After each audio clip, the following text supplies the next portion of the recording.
Bueno, Lugo és un aficionat al cinema, consumir cultura, quedar amb els amics i una persona empàtica, afable i amb moltes ganes de crear. Bueno, per mi viure a Sant Boi, jo que no sóc nascut a Sant Boi, que vaig néixer al costat de Barcelona, vaig conèixer una santboiana i ja vaig començar a conèixer Sant Boi, no l'havia trepitjat mai i va ser una ciutat que em va agradar molt. Tenia la part de ciutat i la part de poble que m'agradava, de la tranquil·litat, no aquest ritme tan frenètic de Barcelona i sobretot el que tenia molta vida cultural.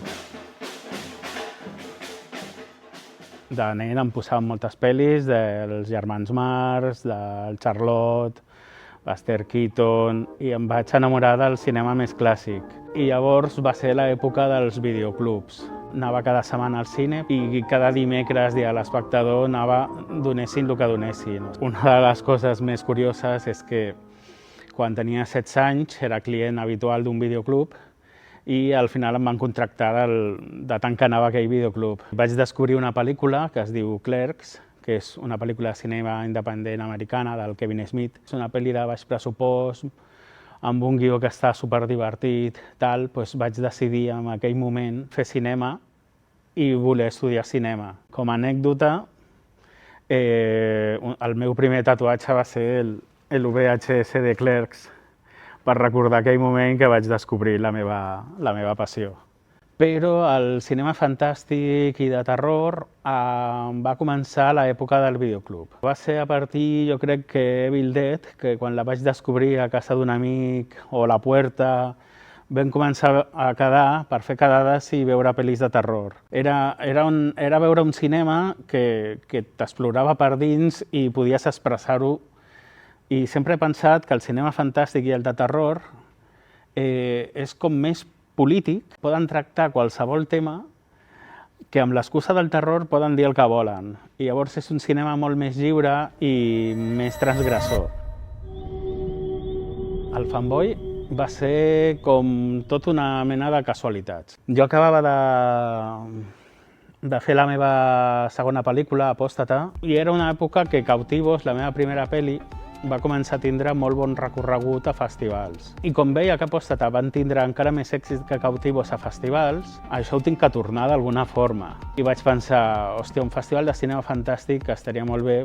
Va vindre la pandèmia, no vaig poder fer la primera edició, però ja l'any següent, ja el 2021, ja vaig poder fer la primera edició del Fanboy i vam quedar supercontents i ha anat creixent el festival any rere any i ara portem 5 edicions i ja preparant la sisena. Nosaltres sempre hem donat des del primer any un premi honorífic a figures del cinema que volíem donar-li aquest guardó i vam pensar, clar, la Iciar era molt bona amiga meva i volíem fer-li com un homenatge i parlant amb el seu millor amic, el Frankie Leonardis, li vaig comentar el tema de poder fer un premi.